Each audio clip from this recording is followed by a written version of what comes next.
Μέσα στη φωτιά και στο αίμα της Ελληνικής Επανάστασης αναδύεται η εμβληματική μορφή ενός αδάμαστου ήρωα που ξεχώρισε τόσο για την ανδρεία του όσο και για το ήθος του. Ο λόγος για τον Νικήτα Σταματελόπουλο, τον θρυλικό τουρκοφάγο, που με τον ηρωικό του αγώνα συνεισέφερε τα μέγιστα στην επιτυχία της εθνεγερσίας του 1821, γράφοντας το όνομά του με ολόχρυσα γράμματα στις λαμπρές σελίδες της ιστορίας μας. Πάμε λοιπόν να παρουσιάσουμε την πολυκύματη ζωή και τα κατορθώματά του.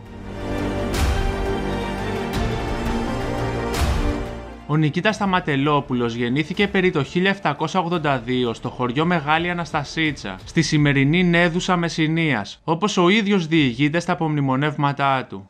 Μητέρα του ήταν η Σοφία Καρούτσου, αδελφή της γυναίκας του Θεόδωρου Κολοκοτρώνη. Ως εκ τούτου, ο Νικηταράς ήταν ανιψιός του θρυλικού γέρου του Μοριά.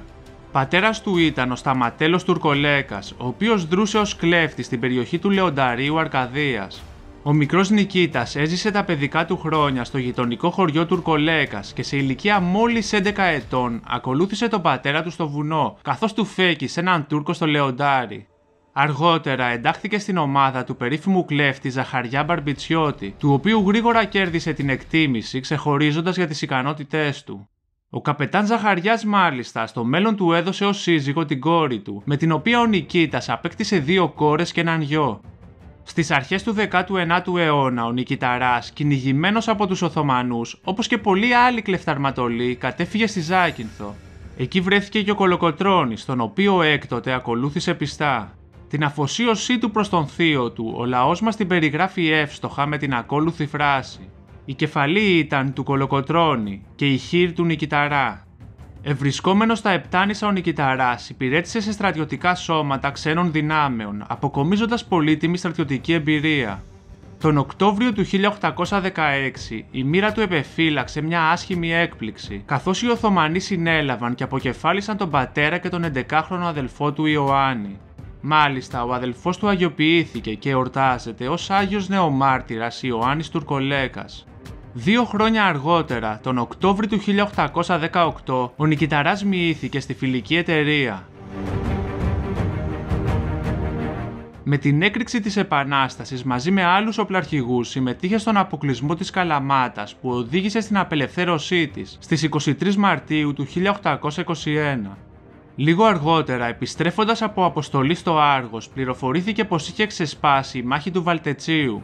Ο Νικήτας, χωρίς δεύτερη σκέψη, έσπευσε άμεσα με τα παλικάρια του, περπατώντας όλο το βράδυ για να προλάβει να συνδράμει στη σύγκρουση. Όταν έφτασε όμως, η μάχη μόλις τελείωνε, με τις ελληνικές δυνάμεις να συντρίβουν τους κατά πολύ ανώτερους αριθμητικά Οθωμανούς. Μετά από λίγες μέρες, ο Νικηταράς εστάλει ξανά από τον Κολοκοτρώνη στην Αργολίδα για να συντονίσει την αποστολή σιτηρών στο ελληνικό στρατόπεδο, αλλά και να συμβάλλει στην πολιορκία του ναυπλίου.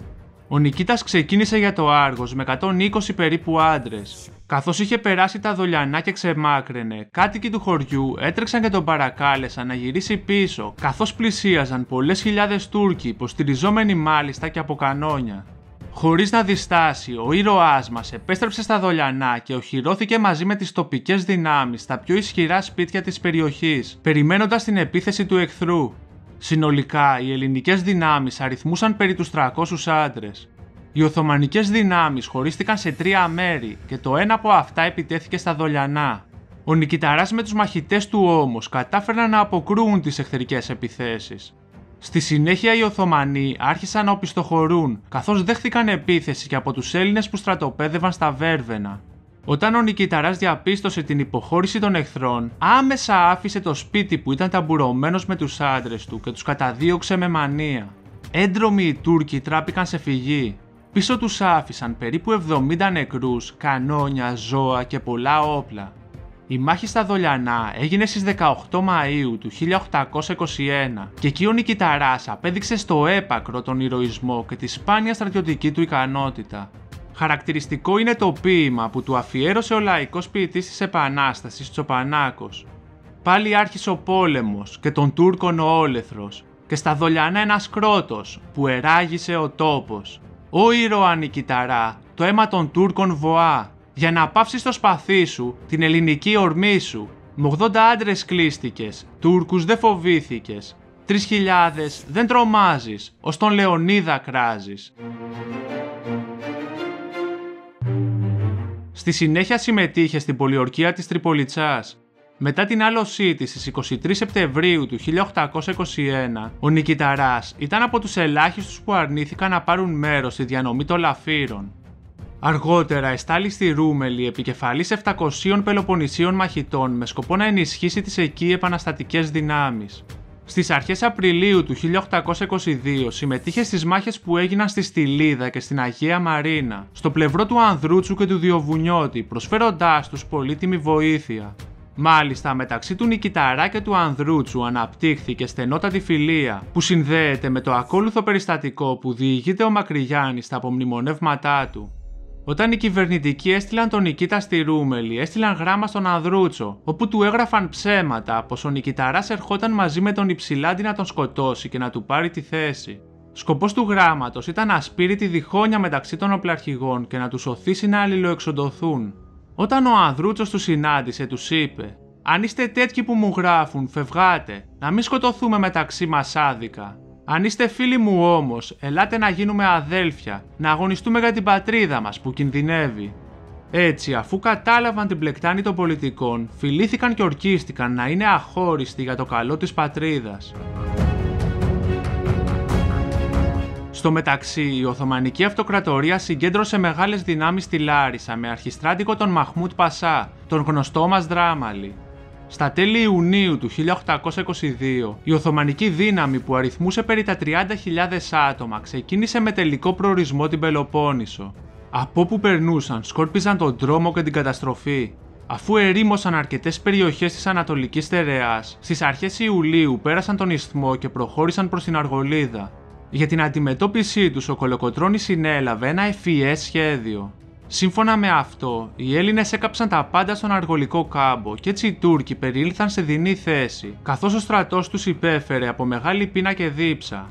Ο Δράμαλης τότε έδωσε εντολή στο στράτευμά του να επιστρέψει στην Κόρινθο, πέφτοντας στην παγίδα του γέρου του Μοριά, ο οποίος με τις ελληνικές δυνάμεις είχε πιάσει τα στενά περάσματα στα Δερβενάκια.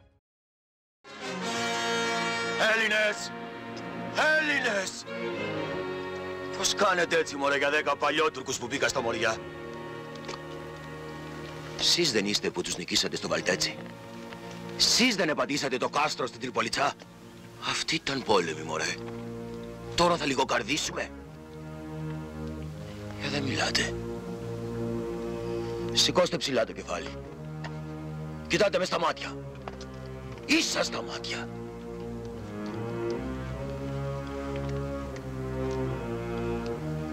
Έτσι. Να είστε σίγουροι πως ταχιά πάλι εμείς θα είμαστε νικητές. Ελάτε μαζί μου. Θα σας βλέπει ύστερα ο κόσμος. Θα σας δείχνουν στα παιδιά και θα λένε: να, αυτοί είναι που τσακίσανε το Δράμαλη. Ποιος δεν θα το ήθελε αυτό μωρέ?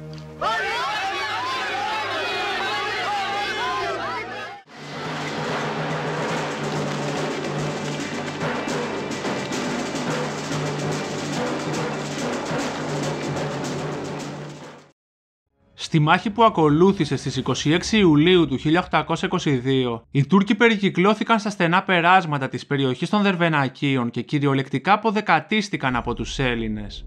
Όπως ήταν φυσικό, από τη μάχη αυτή δεν μπορούσε να λείπει και ο Νικηταράς. Με τους μαχητές του είχε καταλάβει την απόκρημνη θέση γύρω από τον Άγιο Σώστη, όπου εγκλώβησε οθωμανικές δυνάμεις, προκαλώντας τους μεγάλη καταστροφή. Σε αυτό το σημείο ας αφήσουμε τον Δημήτριο Βαρδουνιώτη να μας μεταφέρει νοερά στο τοπίο της μάχης, με την γλαφυρή περιγραφή του στο βιβλίο του «Η καταστροφή του Δράμαλη». Αυτήν την ώρα ο ήλιος έκλεινε στη δύση και μαζί του έδιε και το περίλαμπρο άστρο του Δράμαλη.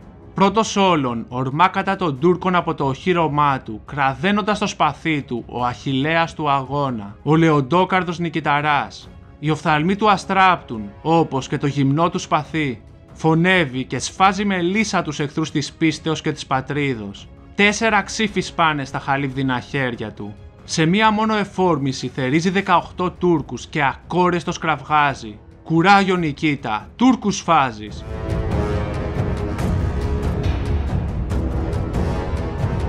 Ήταν τέτοιο το πάθος του που λέγεται πως το τελευταίο σπαθί είχε κολλήσει στο χέρι του που είχε πάθει αγκύλωση από την ένταση. Για τις ανδραγαθίες του στη μάχη καθώς και τις τεράστιες απώλειες που προξένησε στον εχθρό, λαμβάνει επάξια πλέον το προσωνύμιο τουρκοφάγος, το οποίο έμελε να το συντροφεύει για πάντα στις σελίδες της ιστορίας μας. Οι Οθωμανοί στα Δερβενάκια έχασαν περισσότερους από 3.000 άντρες. Το μαρτύριό τους όμως δεν είχε τελειώσει, καθώς 2 μέρες αργότερα ο νικηταράς τους εξολόθρευσε και στο Αγιονόρι Κορινθίας. Στη μάχη αυτή οι Τούρκοι άφησαν πίσω τους πάνω από 600 νεκρούς. Μετά τη μάχη στα Δερβενάκια φάνηκε για μία ακόμη φορά η αφιλοκέρδεια του νικηταρά, ο οποίος αρνήθηκε να πάρει λάφυρα. Τελικά μετά από πιέσεις των συντρόφων του πήρε μια ξυλόγλυπτη ταμπακέρα και ένα ακριβό σπαθί, το οποίο λίγο αργότερα προσέφερε σε έρανο για την οικονομική ενίσχυση του αγώνα. Την δε ταμπακέρα την έστειλε στη γυναίκα του με το ακόλουθο σημείωμα: «Τα παλικάρια μου προσέφεραν αυτή την ταμπακέρα και ένα σπαθί στολισμένο με πολύτιμα πετράδια. Την ταμπακέρα τη στέλνω σε σένα που αγαπώ περισσότερο, ύστερα από την πατρίδα». Το 1823, όταν άρχισαν οι εμφύλιες διαμάχες, ο νικηταράς, όπως ήταν φυσικό, τάχθηκε με το μέρος του θείου του και κατά των κυβερνητικών Κουντουριώτη Μαυροκορδάτου Κολέτη. Όμως, παρόλη την υποστήριξή του στον Κολοκοτρώνη, τήρησε μετριοπαθή στάση και με τις παρεμβάσεις του προσπάθησε να συμφιλιώσει τα πράγματα. Έγραψε χαρακτηριστικά στον Κουντουριώτη: «Αδελφοί, η Ελλάς πάσχει και κινδυνεύει να χαθεί, όχι από τους εχθρούς της, αλλά από την ασυμφωνία των τέκνων της». Μετά την λήξη του αιματηρού εμφυλίου, ο Νικήτας, επικεφαλής στρατιωτικού σώματος, έλαβε μέρος σε πολλές μάχες εναντίον του Ιμπραήμ στην Πελοπόννησο. Τον Οκτώβριο του 1826, με τους άντρες του προσέτρεξε σε βοήθεια του Καραϊσκάκη στη Ρούμελη.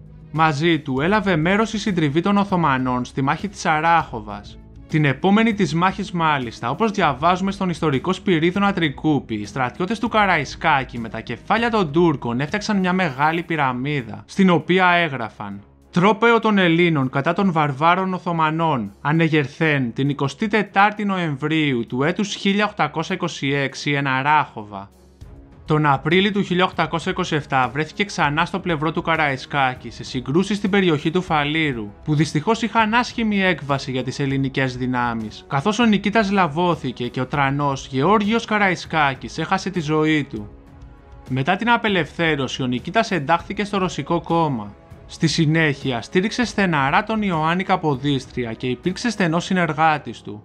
Το 1839 υπήρξε ιδρυτικό μέλος της Φιλορθοδόξου Εταιρείας, οργάνωση με κύριο στόχο την περιφρούρηση της Ορθοδόξου πίστεως καθώς και την απελευθέρωση των υπόλοιπων υπόδουλων εδαφών. Με αφορμή τη συμμετοχή στην παραπάνω οργάνωση λοιπόν, ο Νικηταράς συνελήφθη και φυλακίστηκε με την κατηγορία της συνωμοσίας κατά του Όθωνα. Τον Ιούλιο του 1840 δικάστηκε και ελλείψη στοιχείων αθωώθηκε. Οι Βαβαροί όμως δεν δέχτηκαν την απόφαση του δικαστηρίου και τον φυλάκισαν εκ νέου στην Αίγινα. Οι κακουχίες και τα βασανιστήρια που υπέστη στη φυλακή κλώνησαν σοβαρά την υγεία του, με αποτέλεσμα τον Σεπτέμβρη του 1841 που αποφυλακίστηκε να έχει χάσει μεγάλο μέρος της όρασής του καθώς έπασχε και από διαβήτη. Μάλιστα, ο σπουδαίος μας ήρωας ήταν σε τόσο άσχημη κατάσταση που όταν μετά την αποφυλάκησή του συνάντησε την οικογένειά του, λέγεται πως η μία του κόρη δεν άντεξε την άθλια εικόνα του πατέρα της και τρελάθηκε από τη λύπη της. Μετά την εξέγερση της 3ης Σεπτεμβρίου του 1843 και τη χορήγηση συντάγματος από τον Όθωνα, του δόθηκε ο βαθμός του υποστρατήγου και μια προσωρινή πενιχρή σύνταξη. Τα επόμενα χρόνια, για να εξασφαλίσει τα προστοζήν, ο πάλε ποτέ λαμπρός μας αγωνιστής οδηγήθηκε στην επετεία. Η πολιτεία μάλιστα του επέτρεψε να επετεί μόνο κάθε Παρασκευή σε μια θέση κοντά στη σημερινή εκκλησία της Ευαγγελίστριας στον Πειραιά. Όταν ένας ξένος πρέσβης το έμαθε αυτό, πήγε να τον συναντήσει. Μόλις ο Νικηταράς τον αντελήφθη, μάζεψε το απλωμένο χέρι του και ο ξένος τον ρώτησε: «Τι κάνετε εδώ, στρατηγέ μου?» «Απολαμβάνω την πατρίδα ελεύθερη», απάντησε ο Νικήτας. «Μα εδώ την απολαμβάνετε, καθισμένος κάτω στο δρόμο?» ρώτησε ο πρέσβης. Ο ήρωας τότε απάντησε: «Η πατρίδα μου έχει χορηγήσει σύνταξη για να ζω καλά, αλλά έρχομαι εδώ για να παίρνω μια ιδέα πώς περνάει ο κόσμος». Ο πρέσβης, αφού κατάλαβε, φεύγοντας άφησε διακριτικά να του πέσει ένα πουγγί με χρυσές λίρες.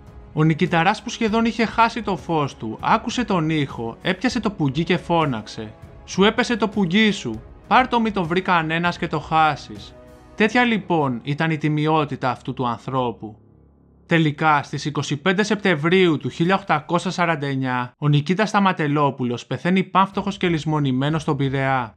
Ο γενναιότερος των γενναίων, ο θρυλικός τουρκοφάγος, κυδεύεται στο πρώτο νεκροταφείο Αθηνών, δίπλα στο πολυαγαπημένο του θείο Θεόδωρο Κολοκοτρώνη, περνώντας την αιωνιότητα. Πίσω του άφησε λαμπρή παρακαταθήκη, καθώς με τον ηρωικό του αγώνα συνέβαλε στο έπακρο στην επιτυχία της Ελληνικής Επανάστασης. Ξεχώρισε για το ήθος και την αγνή ψυχή του και υπέμεινε με στοικότητα τις διώξεις και τις ταπεινώσεις που υπέστη. Υπήρξε πρότυπο ανιδιοτελούς ήρωα, όπως άλλωστε μαρτυρούν και τα ακόλουθα λόγια του. «Πραγματευτής δεν ήμουνα. Η μοίρα μου το θέλησε να γίνω καπετάνιος. Μα δεν θα ήτανε σωστό να κάνω πραμάτια το καπετανιλίκι μου για να καζαντήσω». Θα κλείσω με τους στίχους που αφιερώνει στον ήρωά μας ο Κωστής Παλαμάς. Εδώ στην πέτρα ασάλευτος, ο στρατηγός Νικήτας, ο τουρκοφάγος αθλητής, του γένους νέος Ακρίτας, πάντα ανθισμένη ας την κρατά, τη δάφνη των Ελλήνων, και στον πολέμον την ιερή φωτιά και στον κινδύνων. Εάν σας άρεσε αυτό το ταξίδι στην ιστορία, κάντε like στο βίντεο, εγγραφή στο κανάλι και μοιραστείτε το περιεχόμενό μας, βοηθώντας τη διάδοση της προσπάθειάς μας. Μέχρι την επόμενη ιστορική μας περιήγηση σας εύχομαι ολόψυχα να είστε καλά.